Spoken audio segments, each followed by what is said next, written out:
Elderly folks who didn't finish high school speak flawless French. During my son's wedding, Aubrey, my son's wife, sneaked in a comment while using the fancy French. She smirked, making a private joke that felt awkward for a bride. It turned out, the speech we were asked to give for our son was a setup by Aubrey to embarrass us. Aubrey always looked down on us for not finishing high school and never missed a chance to insult us. As an Ivy League graduate, she often said things like, "For someone who dropped out of high school," when she suggested we participate in the wedding. Maybe she planned to make fun of us in front of her family. Perhaps she thought high school dropouts couldn't speak French properly. Despite her expectations, we reassured our son and, determined to stand up to Aubrey, I took the microphone. I'm Violet, turning 70 soon. Despite challenges growing up, we lead normal lives like any family. We've always protected our son from our struggles. Our sacrifices paid off when he married Aubrey, but the wedding brought new challenges.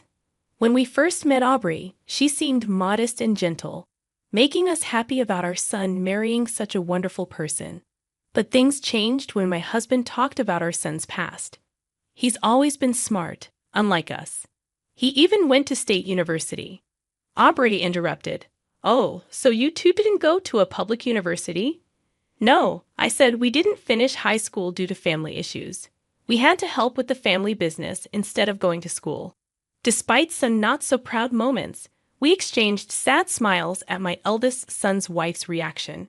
It's not like we didn't want to go to school like everyone else, but we were proud of our home and didn't resent it. Well, hearing that someone only finished middle school is quite surprising, right? Absolutely. But I'm glad intelligence wasn't passed down to Tyler. What do you mean? Having in-laws who only finished middle school is like a black hen laying a white egg, my eldest son's wife said with a slight smile. The tension in the air skyrocketed instantly. While we couldn't say we were proud of it, my husband and I exchanged looks at her straightforward comments. Her words caught us off guard, but my eldest son's wife didn't seem bothered. Instead, she laughed, saying, "Oh, was that too hard for high school dropouts?" Her carefree smile left us speechless. Trying to give her the benefit of the doubt, we thought maybe she didn't mean any harm and held our tongues. However, her words and actions showed nothing but disdain, as if she was looking down on us. It seemed she viewed us as pitiable, uneducated in-laws just because of the term high school dropouts. From then on, her attitude worsened, and she made hurtful comments whenever she got the chance. "You two tied the knot pretty early, huh? Probably because you had nothing better to do." "That's not true. We got to know each other and then decided to marry. It was a time when you could choose who you loved. But marrying another high school dropout probably means you could only find someone at your level, right?" Aubrey said, her words filled with malice and a mocking smile. Despite our warnings about her behavior, she continued acting as if we were arrogant and didn't seem to listen. Around Tyler, our eldest son, she put on a decent act, but in his absence, she became bold, openly expressing her criticisms. Sure, my eldest son graduated from an Ivy League school, but her conduct showed that academic achievements don't necessarily reflect one's character. As the wedding preparations advanced, her attitude deteriorated. During dinners at our home, she made comments like, "Oh, even someone with just a middle school education can cook, huh?" Observing the meal I prepared, she once remarked, "Even with just a middle school education, you live in such a nice house. Maybe it's because your son is so accomplished." Her tone implied that we were somehow dependent on my eldest son. "Aubrey, please show some respect to my dad. This house was bought with his hard-earned money. Tyler is kind, and maybe he helped, but don't be disrespectful." Even when Tyler noticed and tried to intervene, Aubrey brushed it off, saying, "I didn't mean any harm," while smirking at us. When I looked into her condescending eyes, all I felt was malice. Even when my eldest son tried to correct her, she assumed I had tattled on her and seemed annoyed. He couldn't possibly earn enough to build a house just because he dropped out of high school. That's what my friends say too. To make things worse, My eldest son's wife spread unfounded rumors in town, suggesting that we were living off our son's earnings and enjoying a luxurious life at his expense. Her insensitivity had pushed us to our limits. Don't expect me to take care of you just because I married your son, okay? I joined Tyler's family to avoid dealing with burdens like you. You're preaching to the choir. We wouldn't want someone who can say such harsh words to look after us anyway. You're in denial. By the way, I hope you've let go of the idea of depending on Tyler. Please stop being a bother. No matter how many times we explained, Aubrey remained convinced that we planned to keep relying on my eldest son, continually reminding us. Each time we met, even after clarifying our intentions, she wouldn't listen, leaving me with nothing but sighs. As the tension around the upcoming wedding grew, Aubrey approached us with a request. She wanted us to give a speech as part of the wedding entertainment. Since we took some money from you both for the wedding, we'll let you attend. But in return, can you do me a favor? And I want it to be a surprise for Tyler. It's a bit last minute to tell me this, you know. I forgot. I'm sorry, but it's already scheduled, so I can't change it. A speech, huh? Well, if that's all you want, I guess it's fine. Despite her sharp words, I accepted that arguing was pointless and reluctantly agreed. Despite the request for a 10-minute speech from the groom's parents, we were doubtful but went along with it. Surely she wouldn't try to cause trouble during the speech. Just as I had that thought, upon hearing my response, Aubrey narrowed her eyes and grinned mischievously, saying, "Great. So I'll need the speech in French tomorrow." French? Why in the world? I asked, taken aback, and she looked down at me with a smug expression. Seeing that expression, I once again realized her malicious feelings towards us, and it left me truly disappointed. Many of my friends, like me, are Ivy League graduates. I don't want to be judged because my in-laws dropped out of high school. But even if they can relate, there's no reason the speech has to be in French, right? Consider how the other guests would feel. Fine, I guess French might be too much for high school dropouts. It must be embarrassing to make excuses, huh? With her persistent sarcasm and forceful demeanor, she left us with a warning to keep our promise and walked away. I exchanged a troubled look with my husband, and he simply shook his head in silence. While we were contemplating our next move, a call came from Tyler. "Mom, are you okay? Is everything all right?" "Yes, everything's fine. What's up?" "I heard from Aubrey that you guys are going to help make the wedding special. I was worried she might have caused more trouble for you." He sounded apologetic as he said that, showing concern for Aubrey's excessive behavior. I wonder if choosing Aubrey as my life partner was a mistake. I never thought someone could change so much just because of their educational background. My eldest son expressed doubts, and it was painful for me to witness. Someone who never bragged about his education and grew up to be a kind-hearted person. Without further worry, my husband and I exchanged a knowing glance, nodding in agreement. "We're okay, honey. Don't stress. Just look forward to the wedding," we'd assured him. With that, we started preparing our speech, determined to show Aubrey our true selves. The next day, we headed to the wedding venue. On the wedding day, everything appeared to be going smoothly, except for the occasional glances and sneers from Aubrey's friends seated on her side. Even when we crossed paths in the corridor, they deliberately bumped into my shoulder without a simple greeting. Without an apology, they moved on with scornful smiles, leading me to believe they might have heard things about us from Aubrey. "Violet, are you okay?" "Yes, I'm fine." I could sense they had been briefed on something, but even then, their rudeness was quite evident. As first-time acquaintances, their character left much to be desired. If I was deemed the problem, they were certainly no better. I straightened my posture, sighed deeply, and waited for the right moment to respond. Now we have a surprise speech from the groom's parents. At the lively announcement, my husband and I looked up. My eldest son appeared shocked, and beside him, Aubrey sneered at us with a smirk that seemed entirely out of place for a bride. The French from the elderly high school dropouts is sure to be entertaining. My eldest son's wife whispered just loud enough for us to hear as we walked by. I had half a mind to slap that smug face, but I restrained myself and took hold of the microphone. After a brief moment to gather myself, I began my speech. First, let me share a little about us.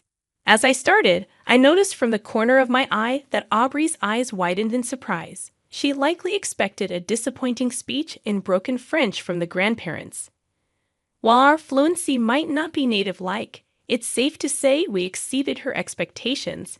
My husband, seated beside me, went on to showcase proficiency in several other foreign languages, not just French. Witnessing Aubrey's wide-eyed and stunned expression, I couldn't help but smirk. How can you give such a speech? It's strange considering you didn't finish high school. Please don't judge a book by its cover, or in this case, by one's education. I replied softly and continued with my speech. I openly delivered it in French, addressing my eldest son's wife's disapproval of our educational background. I shared how she had unexpectedly requested the French speech the day before, emphasizing her demanding attitude as if this were the least we could do to attend the wedding.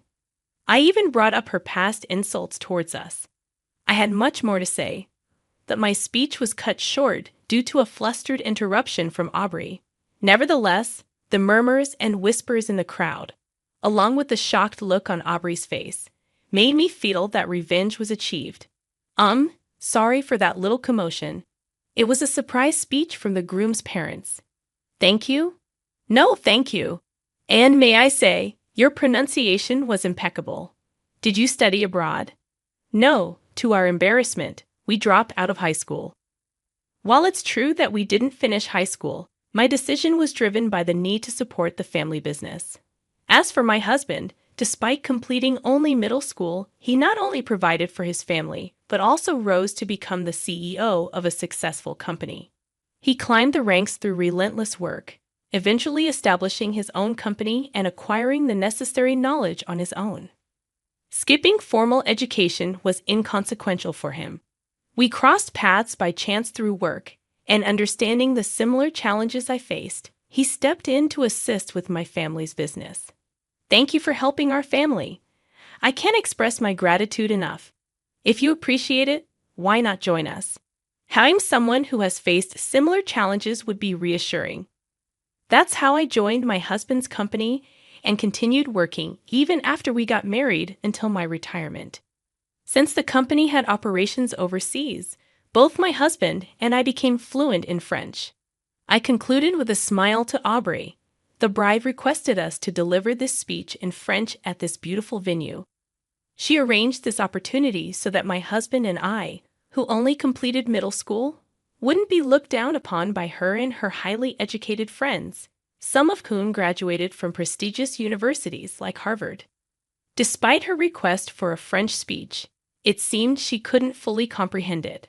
Perhaps she struggled to understand our earlier speeches as well. Her earlier outbursts appeared to be fueled by her disdain for witnessing our fluent French.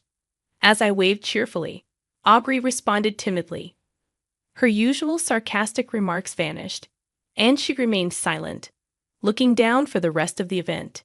Guests from my eldest son's wife's side seemed to grasp the speech better than she did. Their smiles from moments ago quickly faded. Aubrey's parents looked equally distressed, and the celebratory atmosphere swiftly shifted. After the ceremony, they hurried over to us, revealing their professional ties with my husband's company. As we were leaving the venue, they intercepted us, compelling my eldest son's wife, still in her elegant dress, to apologize. They, too, offered sincere apologies, and we tried our best to reassure them. Our daughter behaved terribly, and we are genuinely sorry. It's okay. In every family, people are different. I had no idea. It was unexpected. Well, maybe you never really paid attention to what I said. You were so proud, saying a black hen lays a white egg. When I disclosed the incident in front of her parents, both turned red and glared at their daughter. My eldest son's wife's complexion worsened even more. We'll make sure she reflects on her actions and discipline her appropriately to prevent a repeat. That's fine. She's now part of our son's family. She expressed a desire to distance herself from us. To make matters worse, tears welled up in my eldest son's wife's eyes. Her parents seemed formidable. But that was not our concern. Additionally, I heard of her friends had severed ties with her, believing baseless rumors, saying, "We thought you had terrible in-laws with just a middle school education." She must have felt embarrassed for getting entangled in all that. Why is this happening to me? If Tyler had told me, none of this would have happened. I did tell you. They had enough earnings to build a house and didn't need financial help. They even covered all of my college tuition. Yeah, you never really listened to me either. With those stern words, Tyler turned his back on her.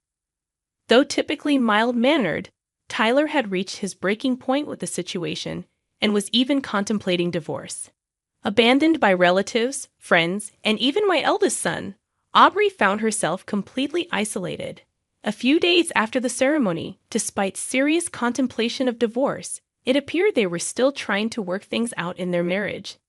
Despite being abandoned by my eldest son, Aubrey seemed to be working tirelessly, as if she had transformed into another person. "Violet, can we please put the past behind us and get along again? I don't recall us ever getting along in the first place." Although she seemed remorseful in front of Tyler, she often approached us, feigning apologies. Being one to hold grudges, I chose to ignore her attempts to mend ties with my eldest son and our family and kept my distance. Who was suggesting cutting ties, do you think? Oh, come on, stop pretending and lend me a hand, will you? Always nagging. You're the most spiteful person. Why, thank you. Trying to showcase an old couple's French skills was quite a move as well.